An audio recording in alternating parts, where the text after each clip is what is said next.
In the tapestry of life, where every thread holds a story, America in black and white emerges as a haven for the voices echoing through the heart of our communities.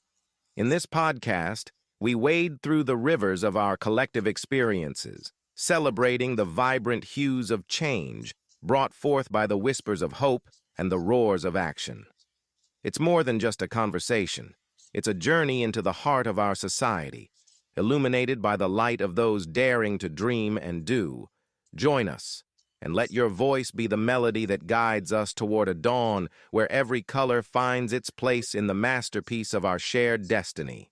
Together, let's paint a future brimming with the positives that dwell in our minds and the actions that shape our world. Good evening, ladies and gentlemen, and welcome to another episode of America in Black and White, where we are coloring conversations on the canvas of America. Tonight, our special guest is Mr. Osborn Oz Nesbitt Sr. Osborn is a dynamic public servant, author, and community leader whose work has shaped the civic and cultural landscape of Georgia. As chairman of Rockdale County's Board of Commissioners, Oz leads with vision, integrity, and deep commitment to inclusive governance.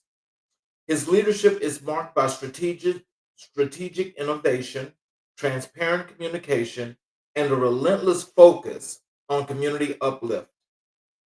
Beyond public office, Oz is a proud member of the 100 Black Men of America, where he mentors youth, fosters leadership, and advances his equity through education and empowerment. As an author, he shares his journey and insights with clarity and conviction, offering readers a blueprint for purpose driven leadership. Oz's commitment to community engagement is personal and profound. Whether organizing local initiatives or advancing for systemic change, he centers the voices of those often left out of the conversation.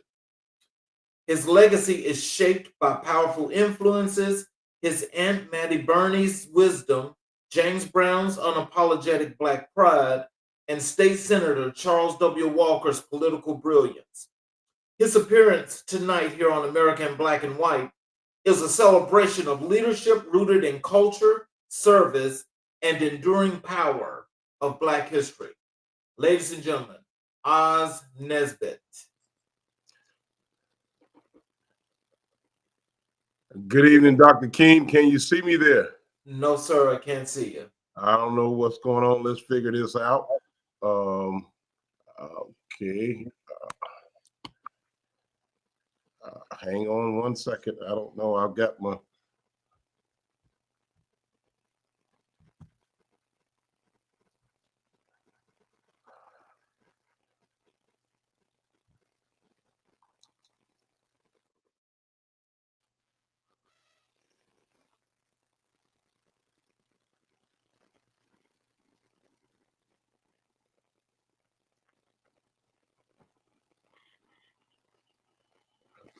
Okay. All right. I can hear you, but I see your initials on the screen. Yes, sir. I'm trying to get you a live. Hold on a minute. All right. How's that? Still can't see you. Okay. Oh man. All right.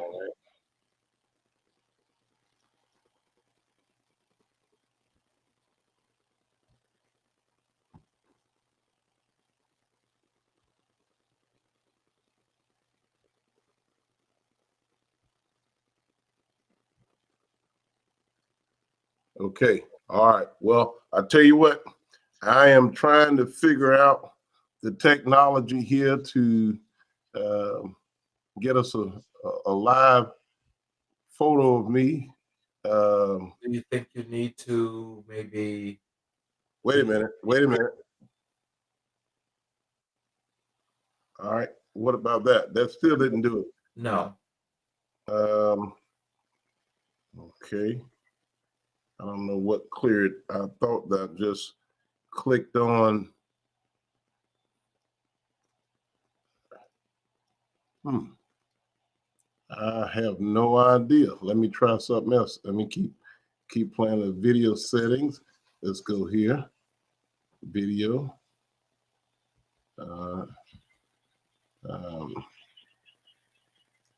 Oh, wait a minute. Wait a minute. Hold on.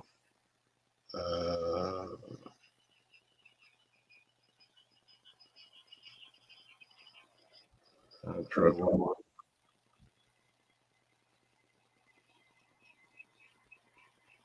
Do you look? Can you see where you look down to the bottom of your screen where you see where it's got the camera icon? Is that off? Is that got a line going through it, or is it just clear? Well, on my side, it is clear. Let me. I'm looking at the settings. Your settings. I'm actually looking at the settings for the. Hold on.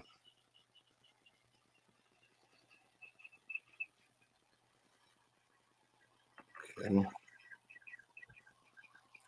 I took the line off of it, and it should have brought me. You should be seeing me. Mm-hmm. See.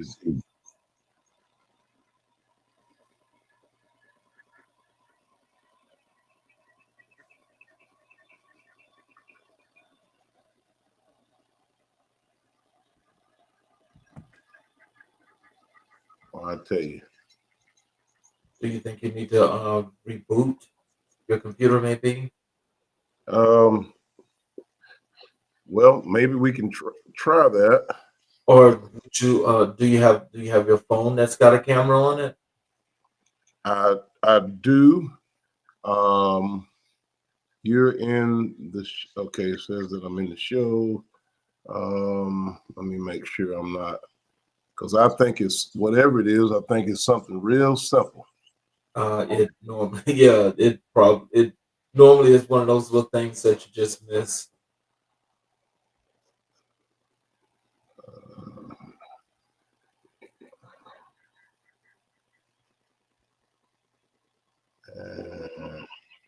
Local video. No, I'm sure my device can handle it.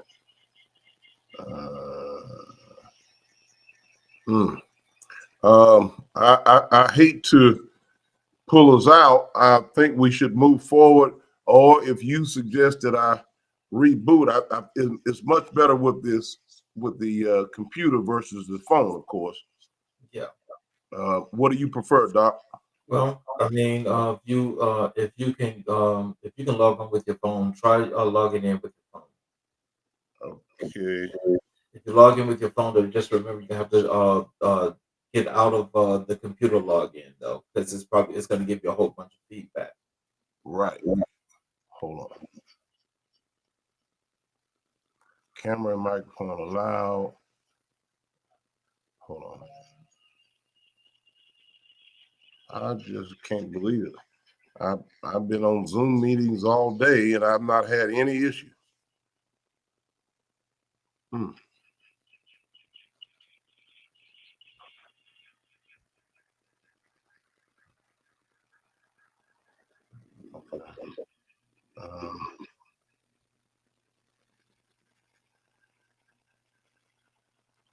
Okay. All right. Let me try this with the phone, and if I can get it, I'll.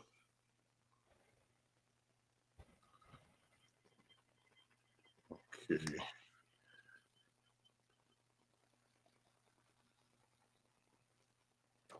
Allow. Okay.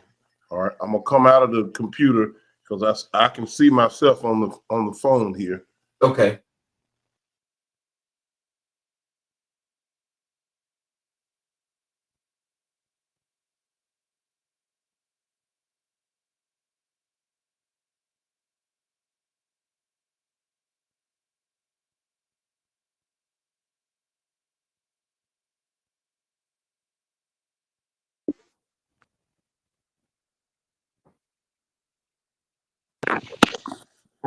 There we go. All right, sir. Alrighty. Can you hear me? So, yes, sir. I can hear you and I can see you. Okay. All right. Very good. And I apologize for that. And I appreciate all your patient viewers and listeners and podcast subscribers for being patient. Technology does what technology does, or let me admit, operator error. So, is there anything you'd like to add to your bio before we jump into the show? The only thing I would add is that, first of all, my roots are rooted in the belief of God. I'm Bible based in terms of my faith. I am a man of God. I'm not a holy roly.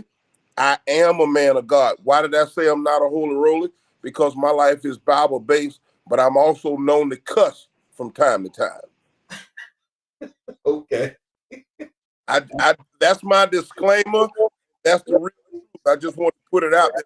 Sometimes people get twisted for folks who are Bible based versus those people who are listening and watching who are holy rollers. I'm not a holy roller. I am Bible based.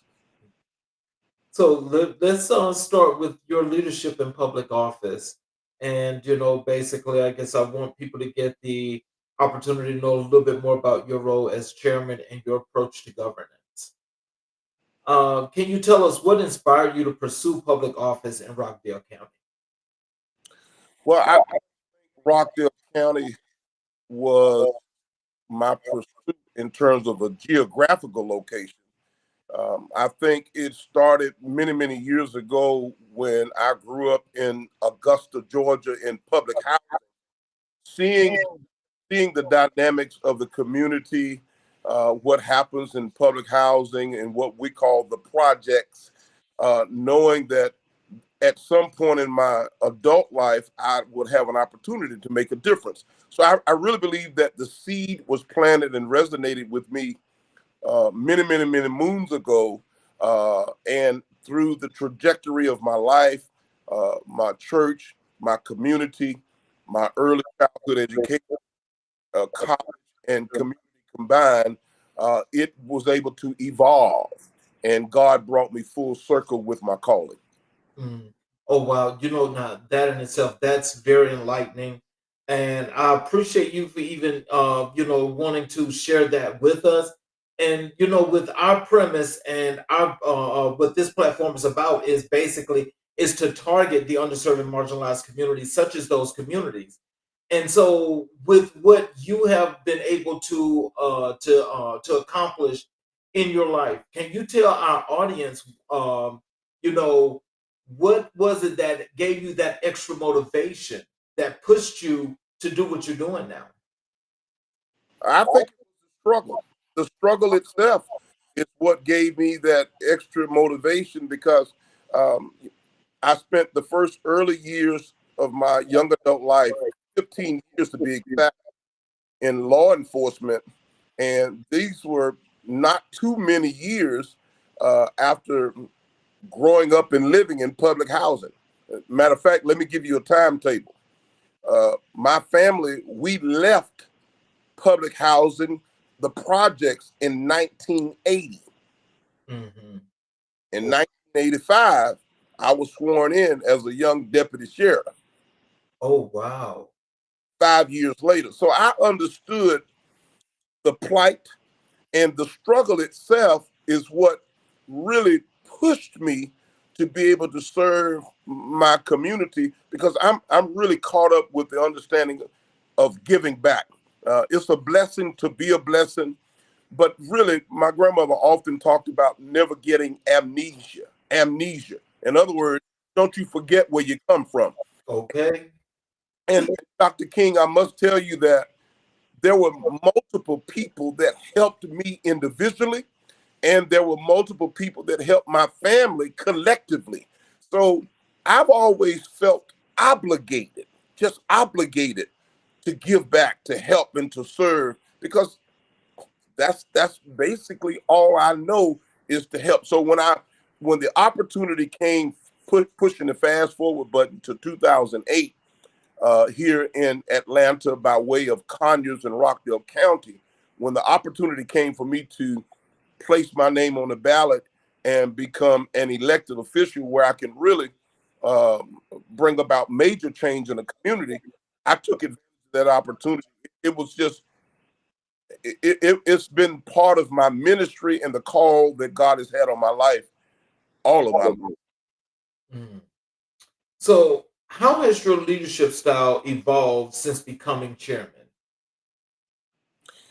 I realized that I served 8 years as a regular county commissioner here in Rockdale County in the state of Georgia, where as a regular county commissioner, um, which is a very important job, my responsibility was a policy maker, a legislator, uh, to appropriate funds for the county budget to make sure that the sheriff receive the funds he needs to do his job and operate his office, the fire chief, parks and recreation, senior services, roads and bridges, making sure that the infrastructure have the right amount of funding to maintain, sustain, and improve and upgrade our local infrastructure. So I did 8 years from that capacity.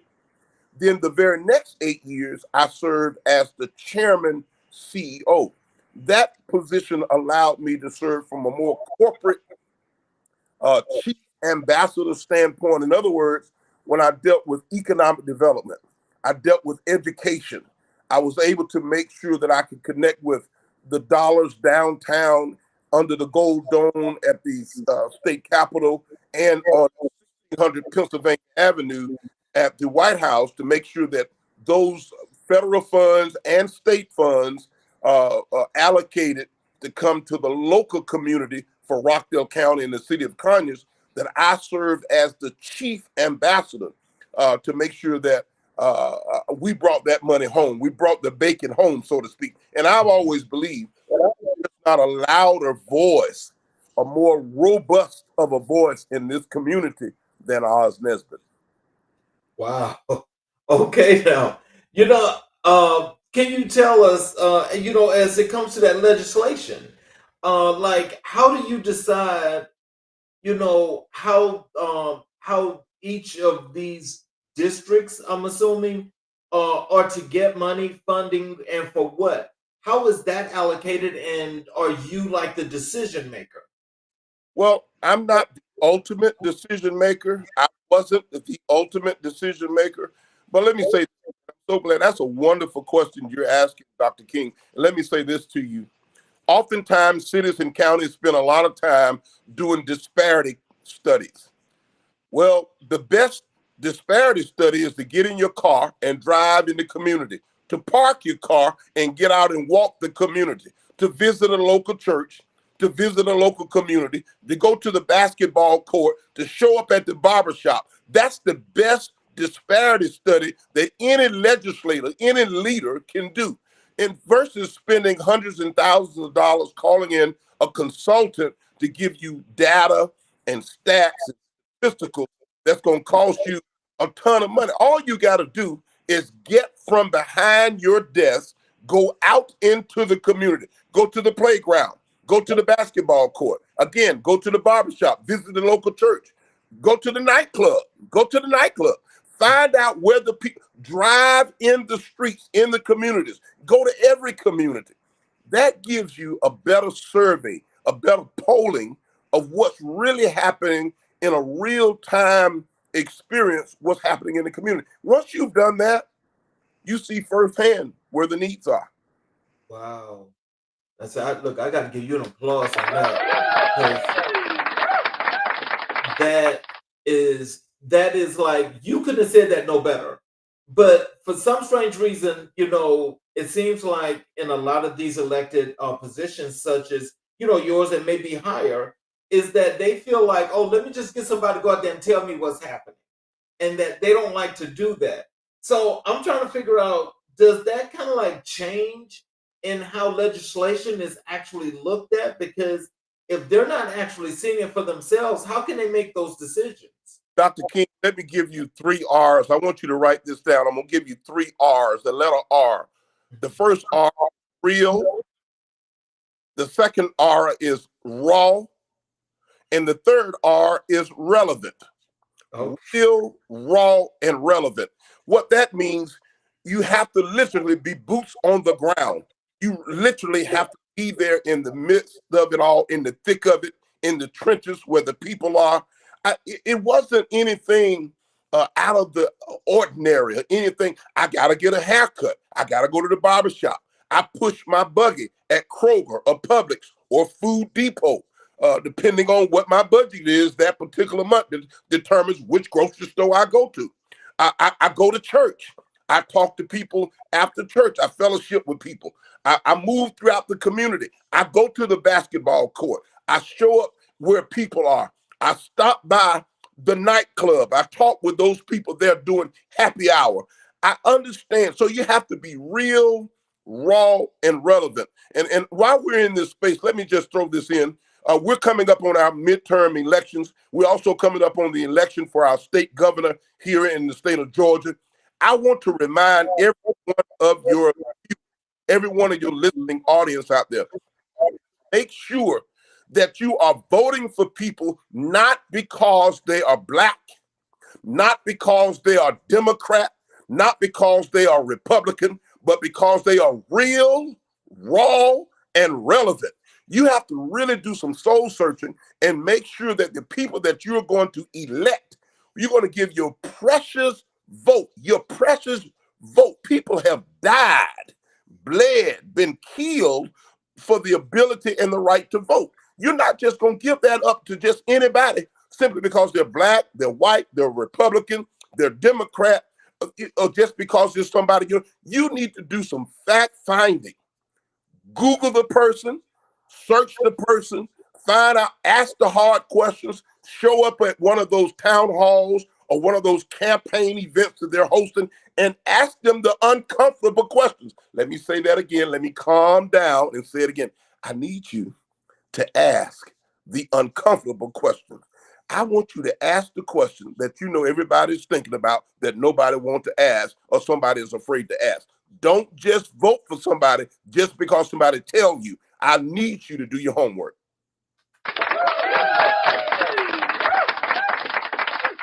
what are the biggest challenges facing Rockdale County today? When you say today, today's date is the 9th day of October in the year 2025. And I believe that the biggest challenge facing the county is making sure that all of our local residents are registered to vote and they're prepared for this upcoming midterm election. Aside from the election and the voting process, I think people are struggling every day trying to make ends meet. People literally are living barely paycheck to paycheck. And let me just go ahead and put this out there. I think once upon a time when we would say that people were living paycheck to paycheck, a certain demographic, a vision of demographic would pop into people's mindset. Well, baby, let me just tell you that that demographic reaches everybody. That statistic, should I say, reaches all demographics. It touches everybody. The folks that's in the "I'm doing all right" category, the folks that's in I'm catching hell category, the folks are in paycheck to paycheck or day by day category. It's a lot of folks that you would be surprised who are really dealing with the gasping for air period right now that this country is in. And I think, let me sum it up this way. Economics and how people are going to pay their utilities, their rent, their mortgage, their car payment, how people are going to eat. We was promised that the cost of living was going to go down in the first quarter of this year. That didn't happen. We were promised that there was going to be an increase in jobs and jobs opportunities and career opportunities. That didn't happen. We have young people who are graduating from school with greater debt than ever before, and they can't find a damn job. So that didn't happen. And you have the rich getting richer and the poor are struggling even more. I say the poor are struggling even more. So I don't have to tell you who to vote for. It's crystal clear. where the problem is. So I'm going to stay right there for a moment because I get excited because I champion the cause of the everyday person that's out there trying to make ends meet. And let me say this real quick. I've always been a champion, or a fan, should I say, of the underdog. But I am a big, big fan of those individuals. Watch this. Watch this. Please make a note of this, Dr. King. Those people who get up and go to work every day. Some of them are single parent households. Some of them are two parent households. And those people aren't lazy. Some of them are educated. Some of them are well educated. When I say well educated, I'm saying they have a formal college degree. And those people who get up and go to work every day, they're struggling, they're catching hell, they're not lazy, but they're still trying to make ends meet. And a lot of times people forget about that particular demographic. Mm-hmm. They forget about the person who goes to work every day, law-abiding citizen who actually needs a little help. So I want to speak up for that single-parent household or two-parent household with people with multiple jobs, taking care of their families, and they're doing everything they can to not ask for it. And by the way, they don't receive any kind of government assistance. Yes. But they are catching hell trying to do what and they need help. So I wanted to speak up on behalf of that group. Wow. Ooh. How do you balance policy with people ensuring decisions reflect community needs? Repeat your question one more time, please. How do you balance policy with people ensuring decisions reflect community needs? Well, I think one of the best ways to balance a policy when you're trying to allocate funding and make sure that certain communities and certain parts or certain segments of the community receive equal or fair or balanced funding, you got to take a look at the need, see where the need is. I think it's important that we are fair in our distribution of funds and appropriating money and allocating funds, but we must put the attention on those areas that haven't had any love in a long time. Those people who are in dire straits. We have to make sure that we're doing that, because I think in these counties and cities where there's multiple county commissioners, multiple city councilmen, what you have to do when you're doing the bargaining and you're leveraging with your colleagues on the city council or your colleagues on the county commission, you need to make sure that they understand that I'm going to support you in your district on this particular initiative. However, I'm going to need your support on this initiative over here. You've got to be straightforward about it. Because if y'all are going to improve the playground equipment on the west side, baby, you're going to have to improve the playground equipment on the south side as well. Or else nobody get no damn playground equipment. I love it. I love it. Dr. King, my mother had 3 boys. She had 3 boys. Mm-hmm. If the neighbor said, well, can ours have some candy? My mama said, baby, if you ain't got candy for all 3 of them, not one of them can have candy. She said, because I teach my children to share and I teach them to make sure they learn how to give. So unless you got enough candy for all 3, no, he cannot have any candy today. We can't talk about being fair and equitable without fairness and equitability. Right. Oh, wow. See, so that means that you and I probably came up about the same time, because that's that old school rearing that these kids today need. And I'm not going to let it, I'm unapologetic about it. I'm not going to let it go. I'm going to be fair about what it is. All 4 of my young adult kids are young adults, they're college graduates. We're blessed. I thank God for them. Christmas comes very easy for me in my household because the most beautiful thing is Cash App. And guess what? I sent all 4 of them the same amount of money. And now that I have 3 grandchildren, the grown folks don't get no money. All the money goes to the grandchildren. Yep.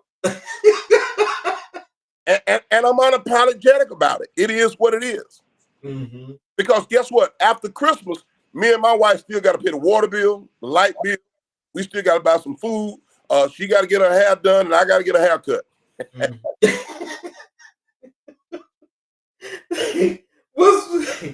What's one initiative you're most proud of during your tenure? I think the initiative that I'm the most proud of is increasing the salary for the Rockdale County employees.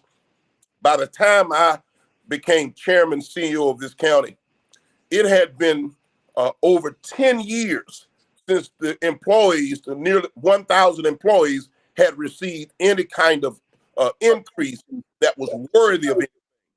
On January 4th of 2017, I increased a 3.5% increase all the way to a 5% increase for the employees. Fast forward it to 2022, we did a market study on the pay, salary, and compensation that's in the Atlanta metro market, and we were able to really increase. For an example, a receptionist in Rockdale County, a one-year receptionist in Rockdale County made a measly $22,000 a year. In 2022, I increased her salary where she's now making $32,000 a year as a receptionist. People hadn't seen anything before. There's no way you can hire people and expect them to give their all. And by the way, as you can tell, I'm old school. So I have a strong work ethic, which means what? I work the hell out of people. I understood that if I'm going to work them, I got to pay them. So in order to do that, you had to bring them up to the market rate. We had a high retention. We were losing a lot of people to other cities and counties. And in order to attract and retain the right kind of people, we had to put together a recruiting package that were going to attract the right type of talent that we needed in Rockdale and also retain that talent. Because I got tired of training people, whether they were law enforcement, public safety, or any other department. We were spending all the money getting them trained. After we would get them trained, hell, they go to somewhere else and take all that good training and certification somewhere else. So we had to put our money where our mouth is. I'm most proud of being able to increase the compensation, benefits, salary, and pay for the employees of Rockdale County. There's many things I'm very pleased about, but I believe that's at the top. I believe that's at the top of the chart. So, how do you foster transparency and trust in local government? I'll calm down and answer what you just asked. I want you to ask the question one more time because I want you to hear my answer. It's a one-word answer. Go ahead. How do you foster transparency and trust in local government? Communication. It's so easy to say that, but a lot of people don't understand or know how to do that. So let me break it down. Thank you for pushing me. Let me break it down. First of all, the word communication. The essence of communication is listening. You've got to have good listening skills where you're listening to all parties involved and you take notes by listening. And that's the way you understand what the problems are, by listening to other people. You have to have an open mind and be flexible to understand what's happening in the different districts and the neighborhoods and subdivisions of your community to be able to understand where is the most need is needed inside of your community. So I give a one-word answer: communication. And you're right. It has to be now that listening skills as a leader, as a civic leader, has to be relative, has to be important and relative to the needs of the people on the street. Mm. What does effective leadership look like in a county commission setting? I think effective leadership is centered around follow up and follow through. Oftentimes people see elected officials or candidates when it's election time. Folks are running for office and you see them at your local church, you see them in the community. But once they get elected, where in the hell are they? So you got to hold people feet to the fire. And these, let me say this. An elected official should pride him or herself on being accessible. That elected official shouldn't act like they're the queen or the king or the president of the United States, and you got to go through multiple layers just to meet with your city councilman, just to meet with your county commissioner, just to meet with your school board superintendent, just to meet with the sheriff or the police chief. You need to be able to have access to those people. And while they're on the campaign trail, you need to ask them. And I want you to ask this question in front of a lot of people. If I elect you, will I have access to you? Ooh, boy. Now, let me see that right there. That's like the $1 million question, but that's also the question with the bonus. Because what you're saying is absolutely true. That is absolutely true unequivocally. But how many of them do you honestly think are going to let themselves be held accountable to that or remember what they said to someone just to get a vote? Well, I think now with all of this technology, social media, and all of what we have, oftentimes when people ask those questions, they got a hot live camera going at the same time. So they're going to record it.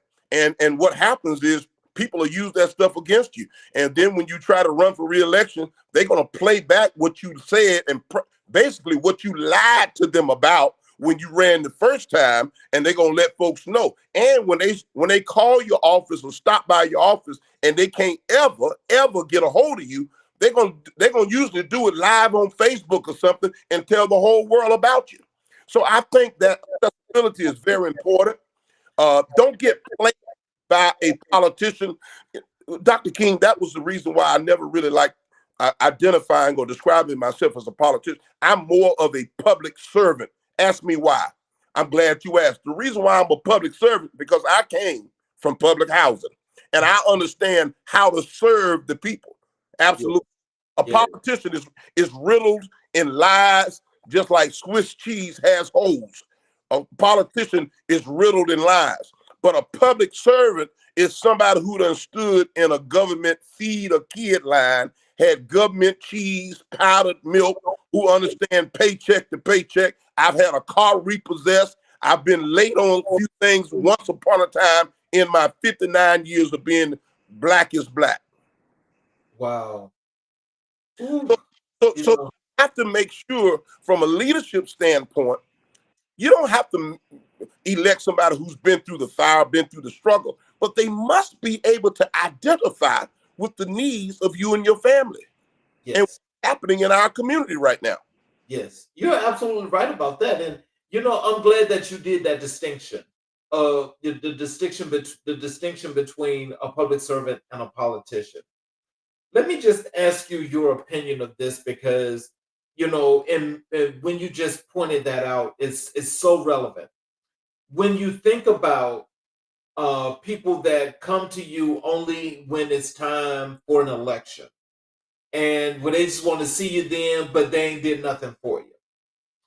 And so when they ain't done nothing for you, but let's say you got the person that's in your position where you are right now, where you're actually serving the communities and the districts, and you're doing your due diligence. How is it that conversations, I mean, like, I don't know if you've had a conversation with some of these other folk or not, because I'm sure that you have, but in having conversations with those other folk, those politicians, what are some of the things that you've been told that you knew was a bunch of bullpucky? Oh, wow. That's a great question. And I'm gonna narrow that question down to what I've experienced personally myself. First of all, let me say this. In the world of public service, public could be customer service at your local Walmart. customer service as a classroom teacher, customer service as a school bus driver, police officer, firefighter, or the person that's on the other side of the counter at your doctor's office. I've been in the people business for 40 years, since 1985. I love people. However, it's both rewarding and challenging all at the same damn time. Yeah. So I know that I've been called to service. I've been called to service because there have been times and moments anybody in their right mind, including Oz Nesbitt, said, just like Marvin Gaye did, I threw up both my hands because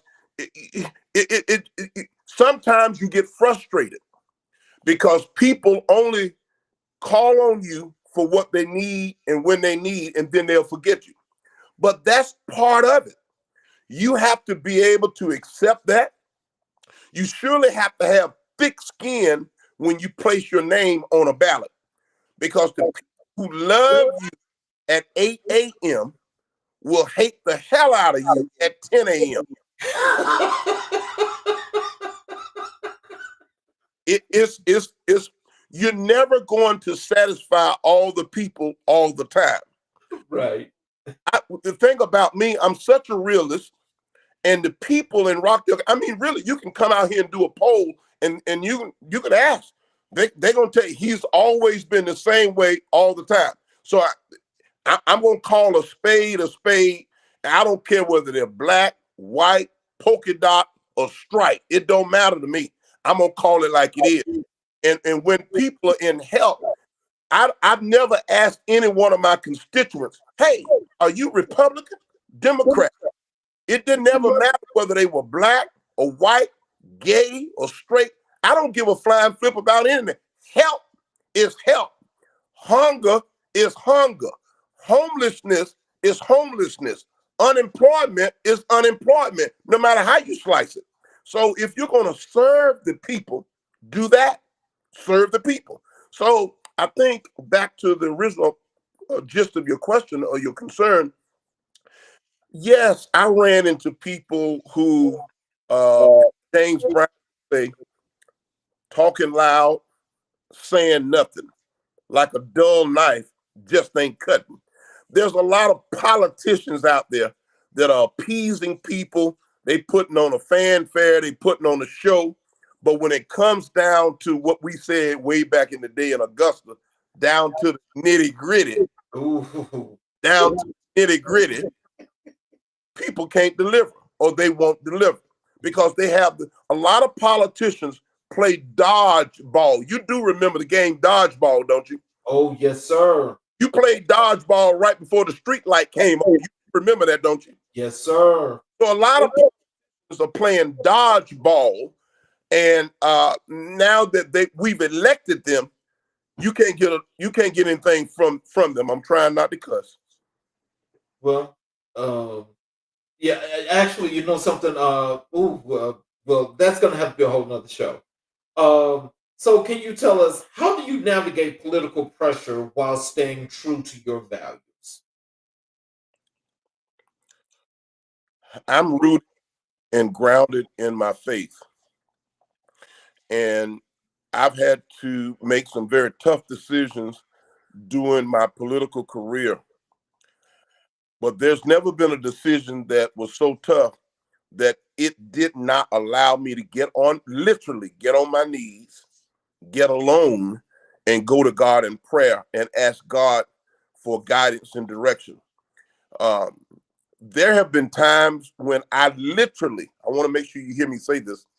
There have been times when I literally walked into a county commissioner's boardroom meeting, and I was to make a decision and make a vote on that day. As I was walking to my seat, I did not know what decision I was going to make.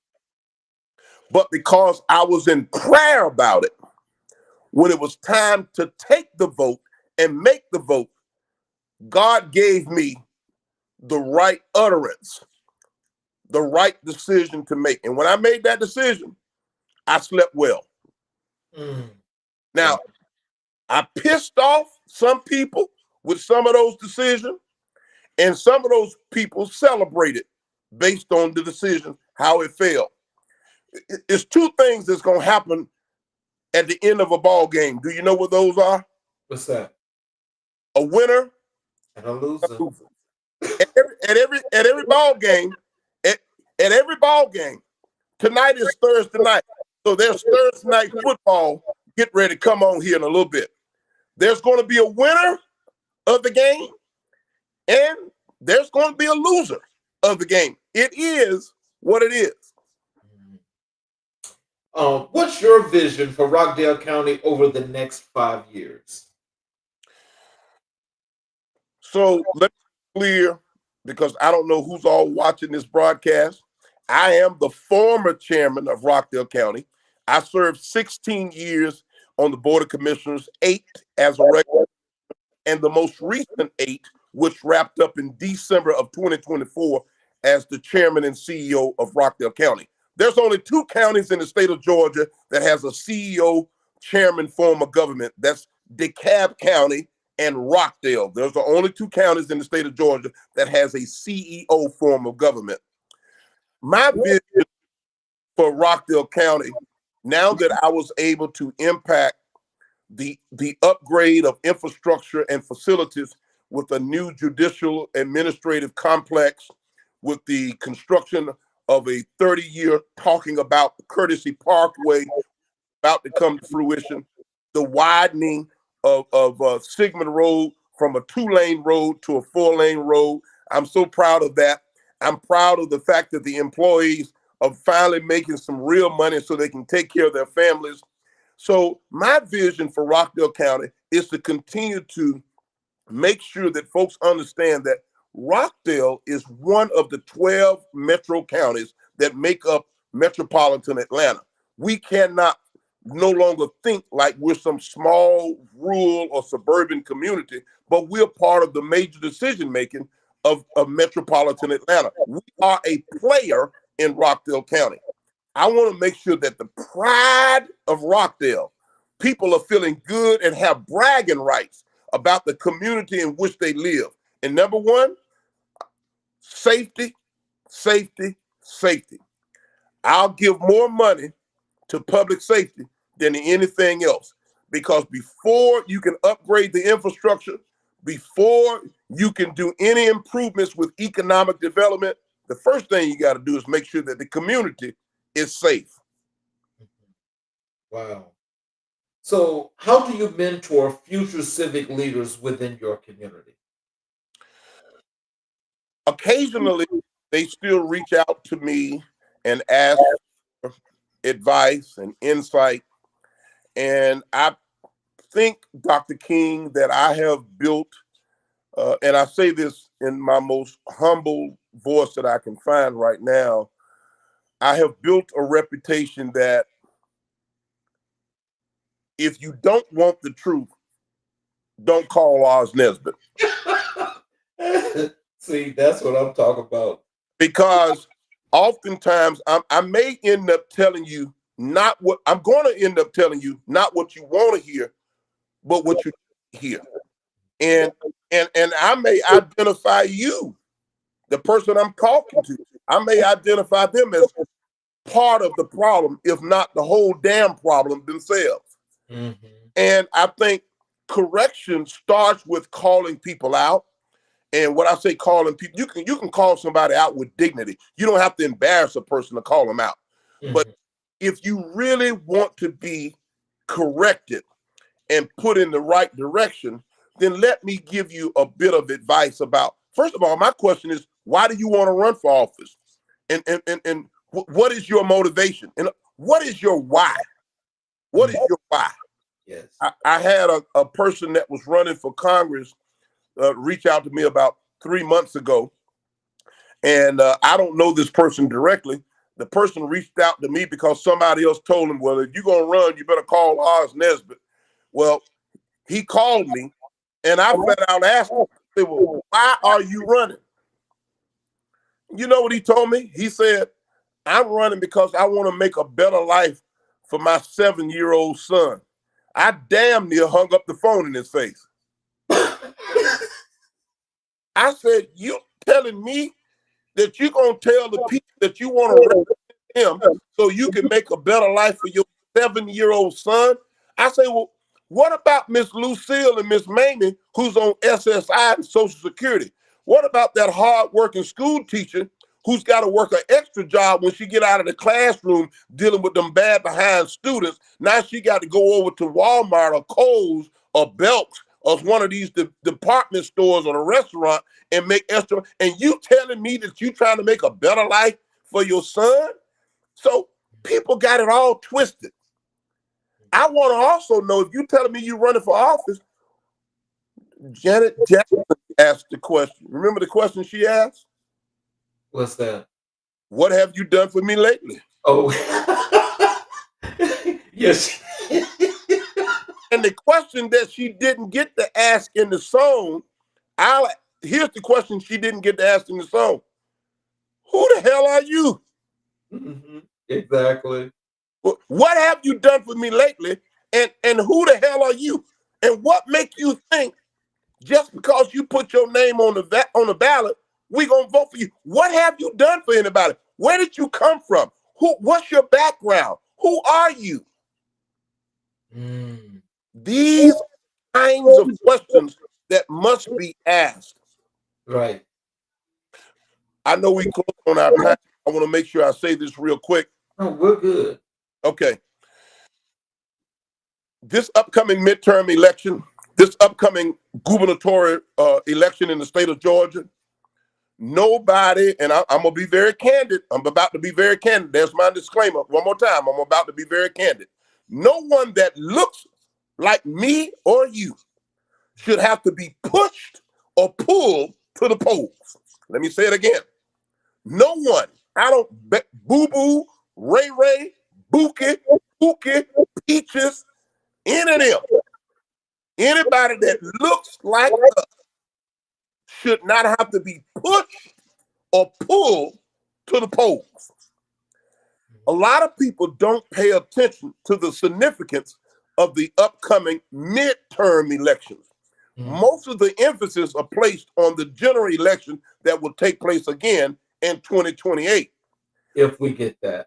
But you have got to empower the current senators and U.S. representatives during the midterm so they can get better position for the general election.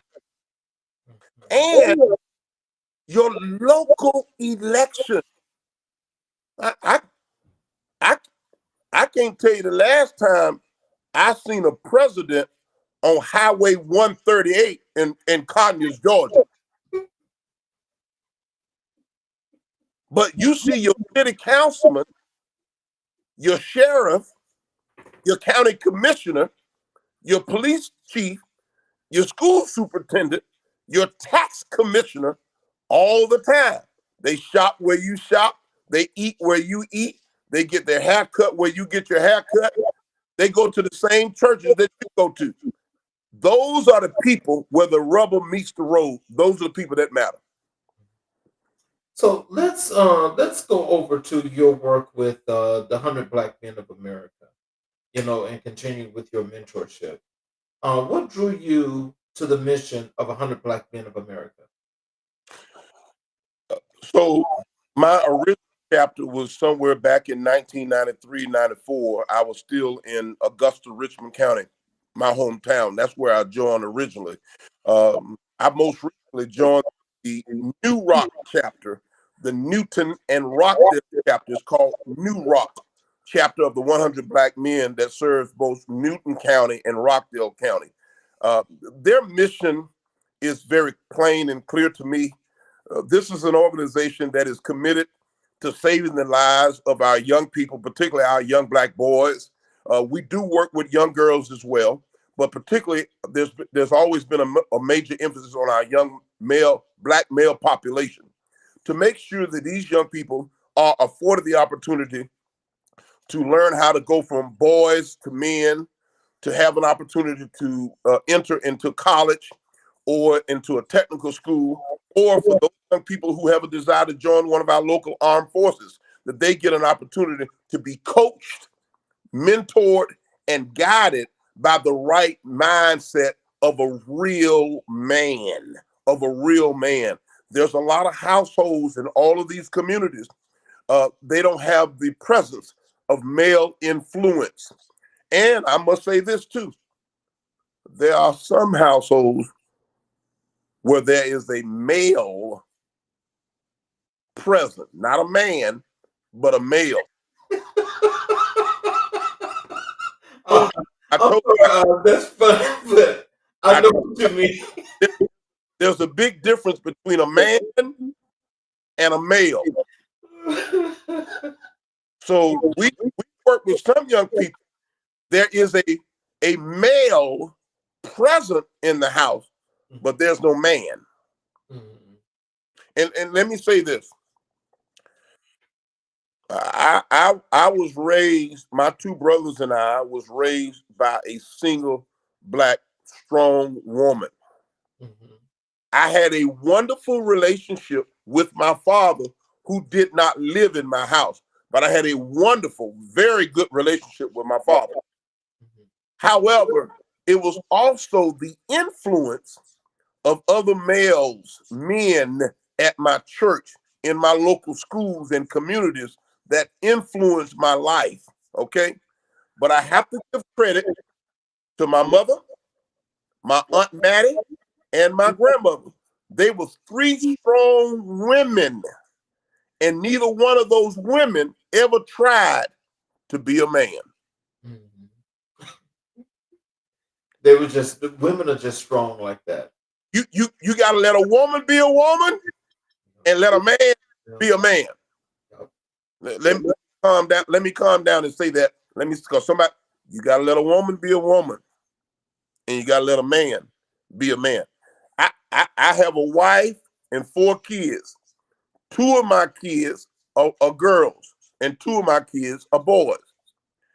I can have just about any and every conversation that my wife can have with my daughters. Daddy can have it with the daughters too. Just about any conversation. And I do just about any conversation. But one thing I am not, I'm not a woman. Right. I'm a man. Right. I'm going to leave that right there. So, how does the organization empower young black men in tangible ways?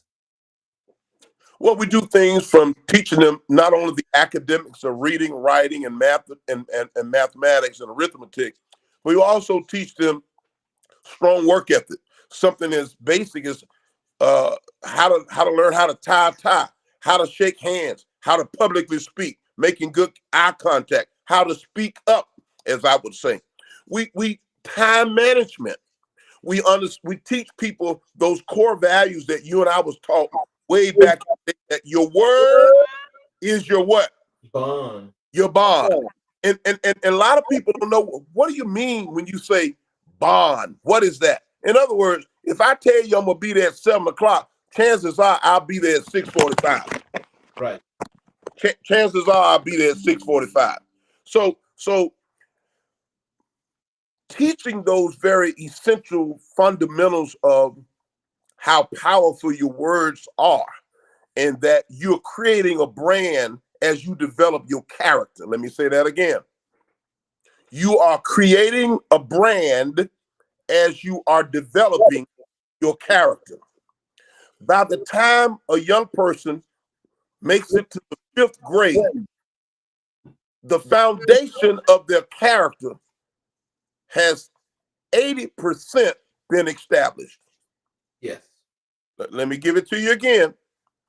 By the time a young person makes it to the 5th grade, 80% of their character has been